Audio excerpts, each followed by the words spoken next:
Where is Kartini from? Jepara is a town in the province of Central Java, Indonesia. Jepara is on the north coast of Java, northeast of Semarang, not far from Mount Moria, with a population of 92,967 in mid-2019.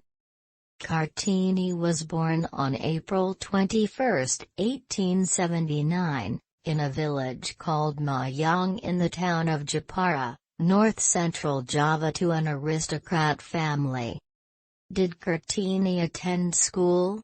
Europäische Lagere School was a European elementary school system in what was then the Dutch East Indies during colonial rule.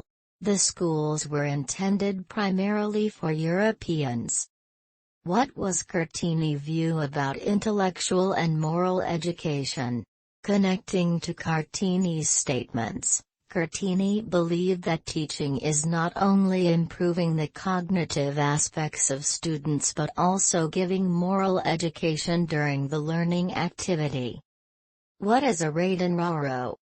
Raden Roro, a title used by unmarried female nobility lower than Raden Adjeng. Mas, a title for male petty nobility. Why is Kartini a hero? Kartini, the Indonesian woman's right hero Raden Adjeng Kartini, is a national hero from Jepara, Central Java, Indonesia. She was born at April 21, 1879. She was bringing forward a women emancipation, as well the social status and rights. She make women could studying higher, and build schools for women.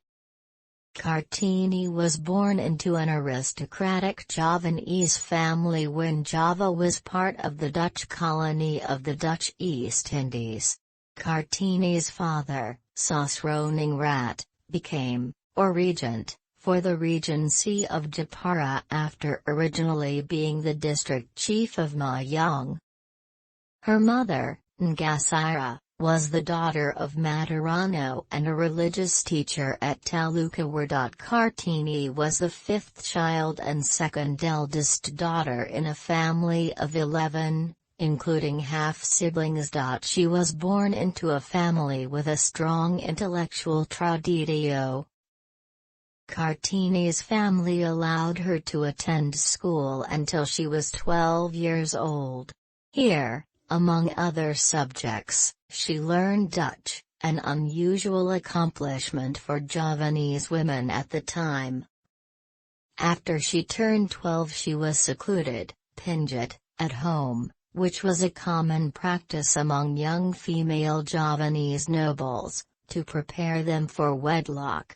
During seclusion, girls were not allowed to leave their parents' house until they were married, after which the authority over them was transferred to their husbands. Kartini's father was more lenient than some during his daughter's seclusion, giving her such privileges as embroidery lessons and occasional appearances in public for special events. Raden Adjeng Kartini wrote about her views of the social conditions prevailing at that time, particularly the condition of native Indonesian women. Most of her letters protest the Javanese cultural tendency to impose obstacles in women's development. She wanted women to have the freedom to learn and study. Kartini wrote of her ideas and ambitions, including Zelf-ontwikkeling, Zelf-onderricht, Zelf-vertrouwen, Zelf-werkzaamheid and Solidariteit.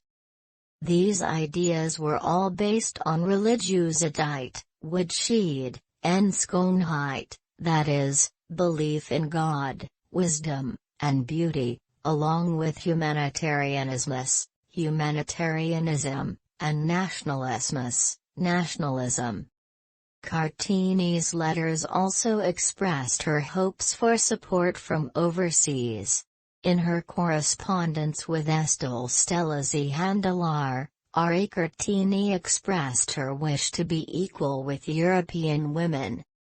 She depicted the sufferings of Javanese women fettered by tradition, unable to study, secluded, and who must be prepared to participate in polygamous marriages with men they don't know. Although Kartini's father allowed his daughter's schooling until the age of 12, he firmly closed the door to further education. As a result, he prevented Kartini from continuing her studies in the Netherlands or enter medical school. Eventually, however, he gave permission for her to study to become a teacher in Batavia, now Jakarta. In the end, her plans to study in Japan changed into plans to journey to Tokyo. In the end, her plans to study in Japan changed into plans to journey to Tokyo, on the advice of Abendinen that this would be best for Kartini and her younger sister, Ibu Rukmini.